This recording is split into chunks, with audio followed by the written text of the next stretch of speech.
Chapter 15. The Man of the Island. From the side of the hill, which was here steep and stony, a spout of gravel was dislodged and fell rattling and bounding through the trees. My eyes turned instinctively in that direction, and I saw a figure leap with great rapidity behind the trunk of a pine. What it was, whether bear or man or monkey, I could in no wise tell. It seemed dark and shaggy. More I knew not. But the terror of this new apparition brought me to a stand. I was now, it seemed, cut off upon both sides. Behind me the murderers, before me this lurking nondescript. And immediately I began to prefer the dangers that I knew to those I knew not. Silver himself appeared less terrible in contrast with this creature of the woods, and I turned on my heel, and looking sharply behind me over my shoulder, began to retrace my steps in the direction of the boats. Instantly the figure reappeared, and making a wide circuit, began to head me off. I was tired, at any rate, but had I been as fresh as when I rose, I could see it was in vain for me to contend in speed with such an adversary. From trunk to trunk the creature flitted like a deer, running manlike on two legs, but unlike any man that I had ever seen, stooping almost double as it ran. Yet a man it was. I could no longer be in doubt about that. I began to recall what I had heard of cannibals. I was within an ace of calling for help. But the mere fact that he was a man, however wild, had somewhat reassured me, and my fear of Silver began to revive in proportion. I stood still, therefore, and cast about for some method of escape. And as I was so thinking, the recollection of my pistol flashed into my mind. As soon as I remembered I was not defenceless, courage glowed again in my heart, and I set my face resolutely for this man of the island, and walked briskly towards him. He was concealed by this time behind another tree trunk, but he must have been watching me closely, for as soon as I began to move in his direction, he reappeared and took a step to meet me. Then he hesitated, drew back, came forward again, and at last, to my wonder and confusion, threw himself on his knees and held out his clasped hands in supplication. At that I once more stopped. "Who are you?" I asked. "Ben Gunn," he answered, and his voice sounded hoarse and awkward, like a rusty lock. "I'm poor Ben Gunn, I am, and I haven't spoke with a Christian these 3 years. I could now see that he was a white man like myself, and that his features were even pleasing. His skin, wherever it was exposed, was burnt by the sun. Even his lips were black, and his fair eyes looked quite startling in so dark a face. Of all the beggar-men that I had seen or fancied, he was the chief for raggedness. He was clothed with tatters of old ship's canvas and old sea-cloth, and this extraordinary patchwork was all held together by a system of the most various and incongruous fastenings, brass buttons, bits of stick, and loops of tarry gaskin. About his waist he wore an old brass-buckled leather belt, which was the one thing solid in his whole accoutrement. 3 years, I cried. Were you shipwrecked? Nay, mate, said he, marooned. I had heard the word, and I knew it stood for a horrible kind of punishment common enough among the buccaneers, in which the offender is put ashore with a little powder and shot and left behind on some desolate and distant island. Marooned 3 years agone, he continued, and lived on goats since then, and berries, and oysters. Wherever a man is, says I, a man can do for himself. But, mate, my heart is sore for Christian diet. You mightn't happen to have a piece of cheese about you now? No?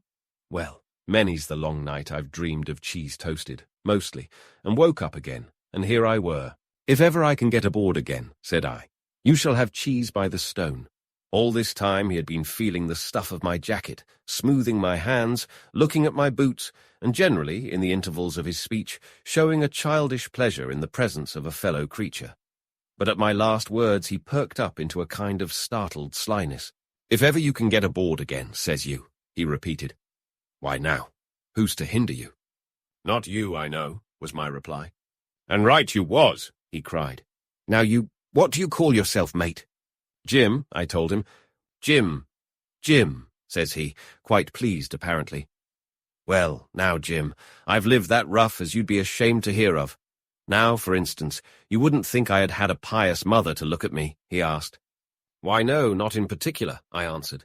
Ah, well, said he, but I had remarkable pious, and I was a civil, pious boy, and could rattle off my catechism that fast, as you couldn't tell one word from another.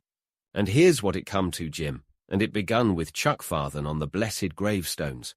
That's what it begun with, but it went further than that, and so my mother told me, and predict the whole, she did, the pious woman. But it were Providence that put me here. I've thought it all out in this here lonely island, and I'm back on piety. You don't catch me tasting rum so much, but just a thimbleful for luck, of course, the first chance I have. I'm bound I'll be good, and I see the way to. And Jim, looking all round him and lowering his voice to a whisper. I'm rich. I now felt sure that the poor fellow had gone crazy in his solitude, and I suppose I must have shown the feeling in my face, for he repeated the statement hotly. Rich, rich, I says, and I'll tell you what, I'll make a man of you, Jim. Ah, Jim, you'll bless your stars. You will. You was the first that found me. And at this there came suddenly a lowering shadow over his face, and he tightened his grasp upon my hand and raised a forefinger threateningly before my eyes. Now, Jim, you tell me true. That ain't Flint's ship? He asked. At this I had a happy inspiration. I began to believe that I had found an ally, and I answered him at once. It's not Flint's ship, and Flint is dead. But I'll tell you true, as you ask me, there are some of Flint's hands aboard. Worse luck for the rest of us. Not a man with one leg? He gasped. Silver? I asked. Ah, Silver, says he. That were his name. He's the cook and the ringleader too. He was still holding me by the wrist, and at that he give it quite a ring. If you was sent by Long John, he said, I'm as good as pork, and I know it. But where was you, do you suppose? I had made my mind up in a moment, and by way of answer told him the whole story of our voyage and the predicament in which we found ourselves. He heard me with the keenest interest, and when I had done he patted me on the head. You're a good lad, Jim, he said, and you're all in a clove hitch, ain't you? Well, you just put your trust in Ben Gunn. Ben Gunn's the man to do it. Would you think it likely now that your squire would prove a liberal-minded one in case of help him being in a clove hitch, as you remark? I told him the squire was the most liberal of men. Aye, but you see, returned Ben Gunn, I didn't mean giving me a gate to keep and a suit of livery clothes and such. That's not my mark, Jim. What I mean is, would he be likely to come down to the tune of, say, £1,000 out of money that's as good as a man's own already? I'm sure he would, said I. As it was, all hands were to share. And a passage home? He added with a look of great shrewdness. Why, I cried, the squire's a gentleman. And besides, if we got rid of the others, we should want you to help work the vessel home. Ah, said he, so you would. And he seemed very much relieved. Now I'll tell you what, he went on. So much I'll tell you, and no more. I were in Flint's ship when he buried the treasure. He and 6 strong seamen. They was ashore nigh on a week, and us standing off and on in the old Walrus. One fine day up went the signal, and here come Flint by himself in a little boat, and his head done up in a blue scarf. The sun was getting up, and mortal white he looked about the cutwater. But there he was, you mind, and the 6 all dead and buried. How he'd done it, not a man aboard us could make out. It was battle, murder, and sudden death, leastways, him against 6. Billy Bones was the mate. Long John, he was quartermaster, and they asked him where the treasure was. Ah, says he, you can go ashore if you like, and stay, he says. But as for the ship, she'll beat up for more, by thunder. That's what he said. Well, I was in another ship 3 years back, and we sighted this island. Boys, said I, here's Flint's treasure. Let's land and find it. The captain was displeased at that, but my messmates were all of a mind and landed. 12 days they looked for it, and every day they had the worse word for me, until one fine morning all hands went aboard.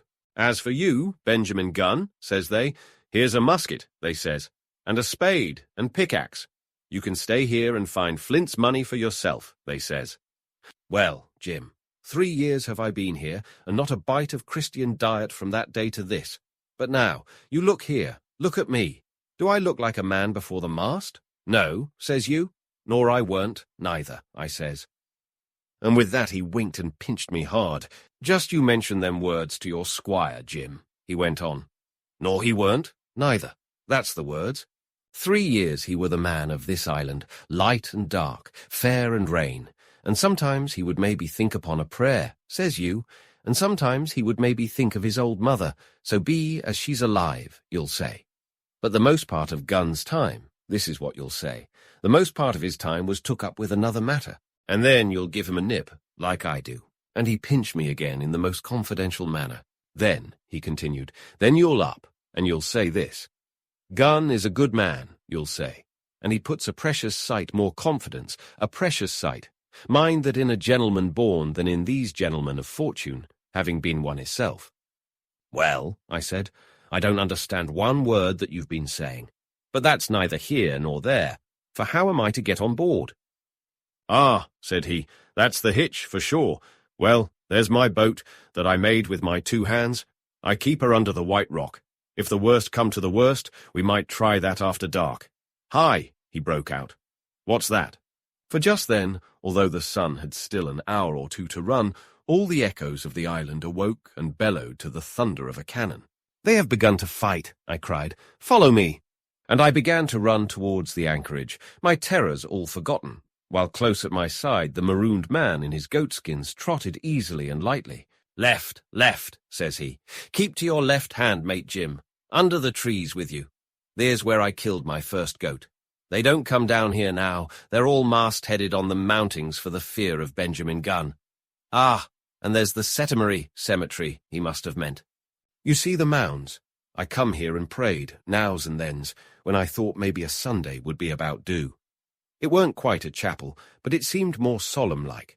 And then, says you, Ben Gunn was short-handed no chaplain, nor so much as a Bible and a flag, you says. So he kept talking as I ran, neither expecting nor receiving any answer. The cannon shot was followed after a considerable interval by a volley of small arms. Another pause, and then, not a quarter of a mile in front of me, I beheld the Union Jack flutter in the air above a wood.